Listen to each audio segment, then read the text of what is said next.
Et salut tout le monde et bienvenue à ce podcast intitulé le Pod Pastor Steph Show. En fait, c'est un petit retour sur ce que je faisais auparavant, le Pastor Steph Show, s'il y en a qui s'en rappellent un petit peu. On faisait ça justement ici au studio DH, puis je fais une petite pub si jamais il y en a qui sont intéressés à faire des podcasts. On a l'équipement ici, on peut faire un bon prix et ça pourrait vous emmener à faire justement, à diffuser des choses que vous avez à cœur de faire. Nous, on est intéressés à vous aider dans ça. Et moi, j'en profite aussi en même temps. Il y a beaucoup de choses qui se passent out there, comme on dit. Il y a plein d'affaires. Moi, je vais me concentrer un petit peu plus sur ce que la Bible dit, mais si vous avez à cœur de faire des choses, des enseignements, des prédications, on peut même faire de la musique dans le studio aussi. Fait que gênez-vous pas de nous faire un petit, de nous laisser savoir en nous écrivant. On va vous donner les infos un petit peu plus tard. Juste prendre un petit moment avec vous autres parce que je fais en même temps un test. Là, on est en rodage là, de l'équipement, du studio et de moi-même. Je suis un petit peu rouillé, ça fait super longtemps. Mais j'essaie de me ramener un peu là-dessus. Puis ce que je veux faire avec le Pastor Steph Show, je veux aussi ramener, oui, des messages, mais aussi vous me connaissez, je vais amener de l'humour. On va avoir des gens avec qui on va jaser, des témoignages. Je vais même faire un petit segment en anglais, un petit segment spécial que je veux faire en anglais. J'ai posté tout récemment là, sur ma situation de vie. Fait que ma partenaire elle vient des Philippines. Fait qu'on va faire un anglais tagalog aussi sous un autre segment. Mais s'il y en a qui sont intéressés à le voir, à suivre, c'est un peu les mêmes sujets qu'on va parler. Fait que j'ai vraiment hâte de vous partager tout ça. Ça a toujours été dans mon cœur. J'aime super ça, faire ce genre de choses-là. Mais ce qui me touche le plus, c'est que je sais qu'il y a des gens qui m'écoutent. Il y a des gens vous n'êtes pas des gens d'église, vous n'allez pas à l'église pour toutes sortes de raisons. Puis je peux respecter ça aussi. Mais vous êtes curieux de qui Dieu est, vous êtes curieux de ce que Dieu pense justement par rapport au monde d'aujourd'hui. Puis moi, je veux vous présenter cette facette-là de Dieu qui n'est peut-être pas dans un cadre d'église, qui n'est pas dans un cadre que vous pourriez identifier de religieux. Fait que je reste dans du convivial, je reste dans du relax, comme assis dans notre salon. Puis c'est un peu ce que je veux faire. Fait que soyez bienvenus, puis partagez la vidéo si vous sentez que ça peut toucher quelqu'un d'autre. Aujourd'hui, j'ai un petit sujet spécial et puis j'ai juste une quinzaine de minutes à vous partager, mais vraiment quelque chose qui m'est venu à cœur cette semaine. C'est ce qu'on appelle quelque chose, en fait, je vous dirais, c'est quelque chose que les gens aiment moins entendre parler, c'est le péché. Je disais ça, c'est drôle parce que le monde aujourd'hui, quand on parle de Dieu puis qu'on prêche, puis qu'on confronte les gens à ce que Dieu est en train, ce que Dieu pense de ce qui se passe dans le monde. Je ne sais pas, moi, si vous lisez ce qui se passe dans les nouvelles, je pense que oui, là, mais il y a de la guerre, la Russie, l'Ukraine, Israël, il y a de la guerre un peu partout. Puis là, on se pose toutes des questions. Ben oui, c'est un monde de fous, le monde, qu'est-ce qu'ils font? Puis là, de temps en temps, il y a des gens qui me posent des questions. Dieu là-dedans. Puis ça me ramène toujours à cette question que quand Dieu regarde ça, vous savez que Dieu un regard sur ce qui se passe dans le monde, mais il n'est pas surpris non plus, parce que la Bible nous décrit plein de choses qui arrivent aujourd'hui, qui ont été déjà écrites d'avance, qui étaient pour arriver. Anyway. Fait que c'est des choses qui sont déjà écrites d'avance. Mais une chose qu'il faut que vous compreniez, c'est que ce qui parle la Bible, ce qui fait en sorte que tout ça existe aujourd'hui, c'est parce qu'il est arrivé quelque chose dans l'humanité. Puis ça, quelque chose-là, c'est le péché.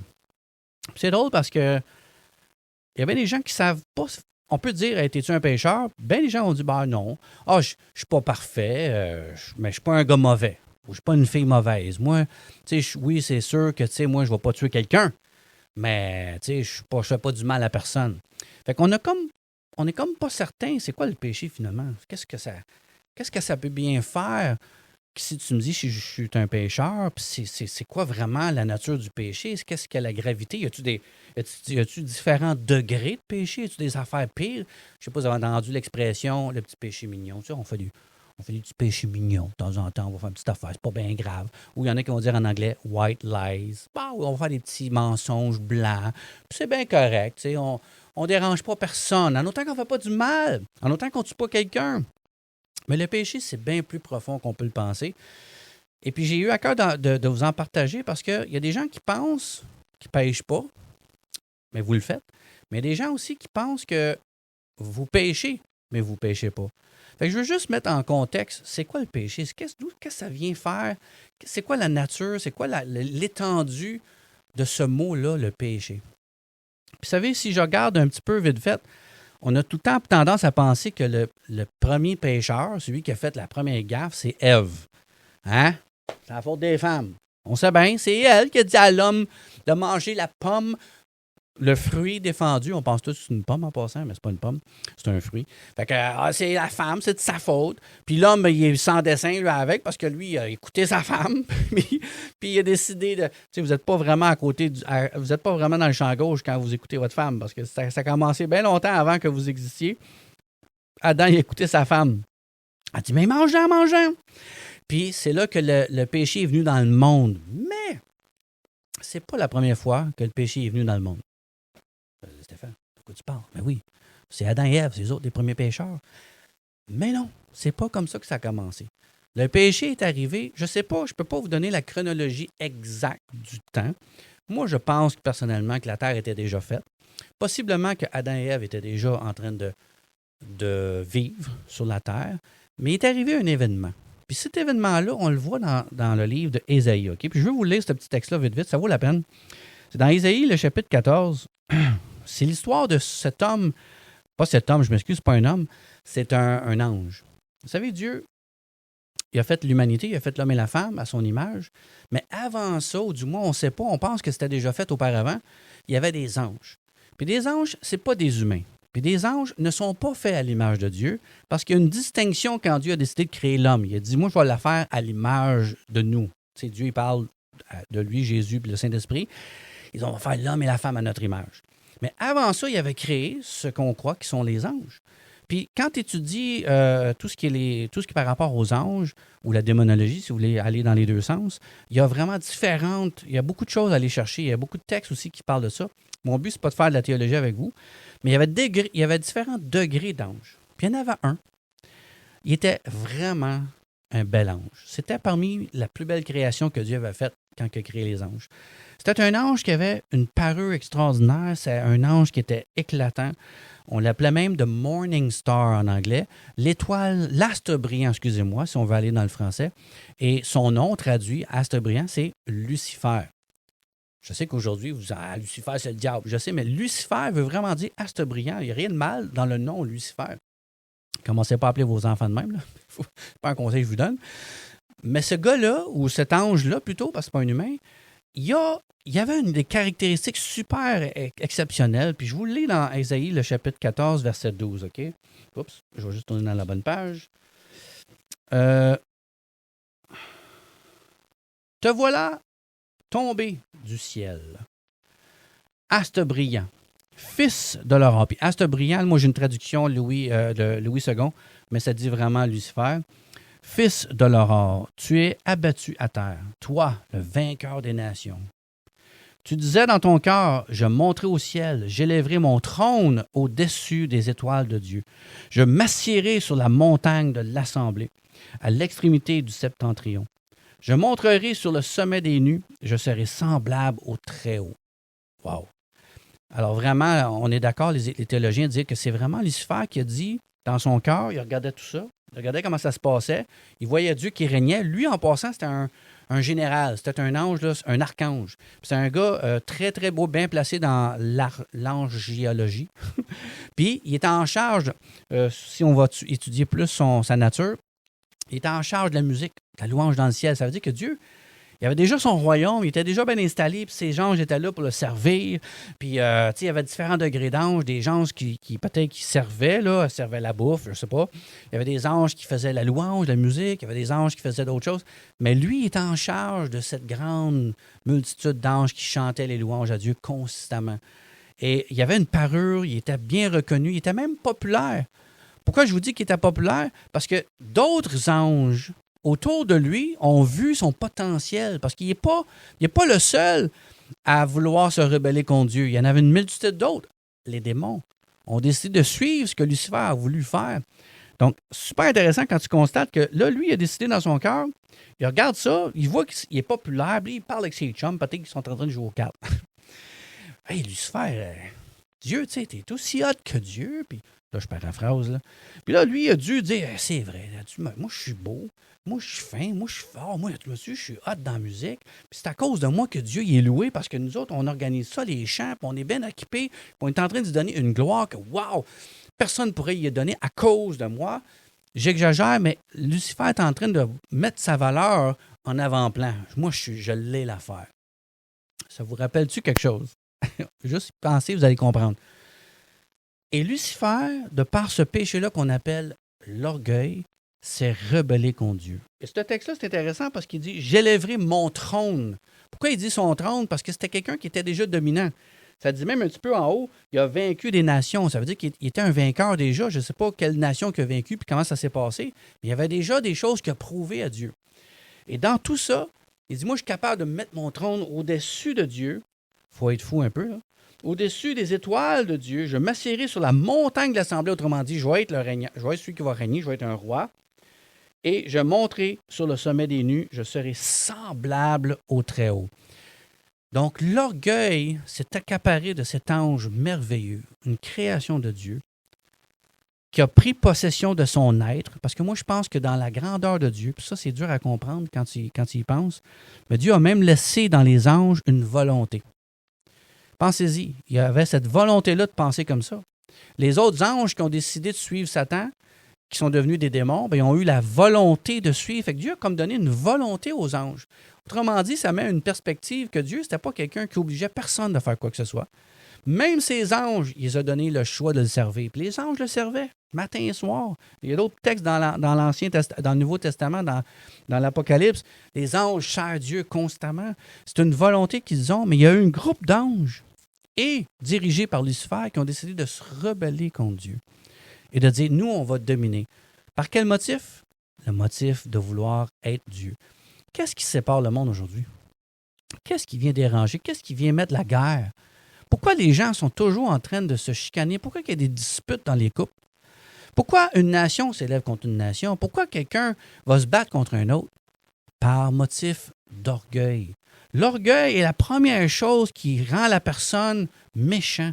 Moi, je suis meilleur que toi. Il y a des nations qui vont dire, nous autres, on est meilleurs que vous autres. Hey, on a même fait des Jeux olympiques, nation contre nation, pour dire, quoi? Je suis meilleur que vous autres. Notre nation est meilleure que vous autres. C'est pas d'hier. Et cet orgueil-là est dans chaque être humain. C'est vraiment un des premiers péchés, non, le premier péché qui fait en sorte que on a ce virus-là qui nous sépare de Dieu. Puis pourquoi je vous dis c'est tellement important de savoir ça? Ça a commencé de même. Parce que qu'est-ce que Satan il a fait? Il a été déchu sur la terre. OK? Si vous allez lire dans l'Ézéchiel, puis il y a d'autres textes qui parlent que Dieu, ce qu'il a fait, c'est qu'il n'a pas laissé. Il s'est peut-être essayé. Là, j'imagine la scène que Lucifer il essaie de s'emparer de Dieu, puis ça n'a pas été 2 secondes, Dieu pif, paf, pouf, puis le Satan, il l'a envoyé sur terre. C'est pour ça que je vous dis que je crois que la terre était déjà faite. Puis je crois que peut-être déjà Adam et Ève étaient déjà en train de marcher dans le jardin d'Éden. Il l'a garoché sur terre. Il l'a envoyé sur terre, ça, tu seras maudit. Il a maudit le diable sur terre. Et rendu sur terre, là, Dieu a créé Adam et Ève. Puis quand Dieu a créé Adam et Ève, vous allez lire dans Genèse, il les a créés à son image. Il ne me reste pas grand temps, mais juste vous comprenez quelque chose. Le diable, Satan, Lucifer, il voulait être Dieu. Il voulait remplacer Dieu. Dieu surveille d'abord, après l'avoir déchu, il dit, moi, je vais faire un homme, je vais faire une femme, puis je vais les faire à mon image. Autrement dit, ils vont être comme moi. Hey, pensez-vous que le diable a vu ça comme une espèce d'insulte? Il dit, aïe, aïe. Aïe, aïe, ça, c'est pas correct, là. Attends une minute, là. Là, tu me garoches sur terre, puis la Bible a dit qu'il était comme un serpent. On sait bien que c'est it's figuratively speaking. Il est descendu sur terre. Puis là, Dieu crée un homme qui est à l'image de Dieu. Fait que la haine du démon, du diable envers l'homme est encore accentuée de 100 fois plus parce que il voit que l'homme, il est là devant sa face à tous les jours, mais il ressemble à Dieu. C'est comme si, ben là, j'ai juste envie de le détruire. Fait qu'il est extrêmement jaloux. Souvent, ce qui vient avec l'orgueil, c'est la jalousie. Hein? Y a-t-il des choses qui séparent l'homme et une femme? Qu'est-ce qui sépare des fois une nation d'une autre? Qu'est-ce qui sépare une famille d'une autre? Qu'est-ce qui sépare le voisin d'un autre? La jalousie. As-tu vu acheter son nouveau char? As-tu vu sa nouvelle maison? As-tu vu sa nouvelle blonde? As-tu vu ci? As-tu vu ça? As-tu vu ses souliers? La jalousie ne vient pas longtemps avec l'orgueil. Pas longtemps loin en arrière de l'orgueil. Tout ça pour vous dire qu'il était jaloux en plus de voir Adam et Ève marcher sur cette terre ressemblant à Dieu. Fait que c'est sûr que le plan premier du diable, c'est moi m'aller les séduire. Puis qu'est-ce qu'il a fait pour séduire Adam et Ève? Vite, vite, là, dans Genèse, le chapitre 3, c'est là que vous allez retrouver le récit du début des temps. Puis dans Genèse, le chapitre 3, là, Ça part au verset 1. « Le serpent étant plus rusé que tous les animaux des champs que l'Éternel Dieu avait fait. » C'était le diable. Il dit à la femme, « Dieu t'a-t-il réellement dit, vous ne mangerez pas de tous les arbres du jardin? » Et la femme répondit au serpent, « Nous mangeons des fruits des arbres du jardin. Mais quant aux fruits de l'arbre qui est au milieu du jardin, Dieu a dit, vous n'en mangerez point et vous ne toucherez point, de peur que vous ne mourriez. » Alors le serpent dit à la femme, « Vous ne mourrez point. Mais Dieu sait que le jour, écoutez bien, verset 5, « Mais Dieu sait que le jour où vous en mangerez, vos yeux s'ouvriront, et là, regardez bien ce que ça dit, et vous serez comme des dieux, connaissant le bien et le mal. » Qu'est-ce qu'il a dit à Ève? Le fruit que tu vas manger ne va pas te tuer. Au contraire, tu vas devenir comme Dieu. Wow! Attends une minute, là. Je regarde Dieu aller, puis c'est le créateur de tout, puis il est prestant de la prestance, son royaume, puis les anges le suivent, puis wow! Tu es en train de me dire que moi, je peux être de même. Il l'a séduit avec quoi? L'orgueil. Il est allé mettre dans la tête de Ève et d'Adam, et on va être comme ça, on va connaître des affaires que Dieu seul connaît.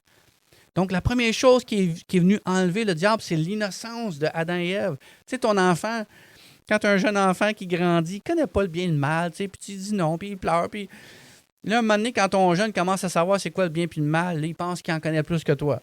Hein? Ce que ça fait comme effet dans la division, dans la famille. Hein? Ah, ben, on sait bien, toi, le père, tu pensais que tu savais tout, mais là, moi, je le sais. Tout de suite, l'homme a dit, wow, je pourrais connaître ce que Dieu connaît. J'aimerais ça. Donc, ce que séduit la femme, c'est ce que le diable lui a proposé. Ce que lui voulait finalement être comme Dieu, il l'a proposé à Ève, puis il l'a proposé à Adam.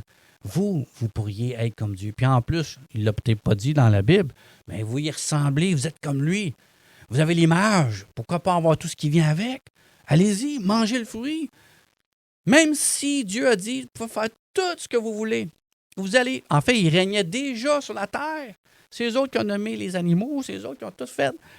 Puis on dit, ben là, en fait, Dieu dit, tout ce que je veux pas que vous fassiez, c'est vous manger de l'arbre.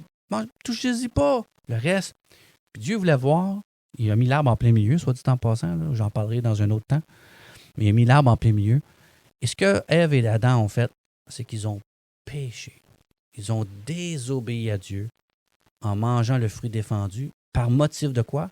De vouloir être comme Dieu. On va poursuivre dans un autre tantôt sur la suite. J'ai des choses à vous raconter là-dessus. Parce que je veux vraiment que vous compreniez que le péché, c'est pas juste dire « Ah, je suis un pécheur, puis ah, j'ai tué quelqu'un ». Ça va bien plus profond. Y a-t-il quelqu'un qui m'écoute, qui est orgueilleux? Avez-vous déjà eu des moments d'orgueil? Est-ce que vous avez eu des confrontations qui vous ont amené à vous comparer? Puis à dire « Moi, je suis capable ». Peut-être le contraire. Qu'est-ce que là, lui, a? Pourquoi lui est là? Tu sais, pourquoi que lui serait comme ça? La jalousie. Ça vous est jamais arrivé, hein? Je sais que ça nous est tous arrivé. Fait que juste en partant, avec ce que je viens de vous dire là, on est tous coupables d'avoir fait le premier péché qui a pris place sur l'existence de ce qu'on connaît, l'orgueil.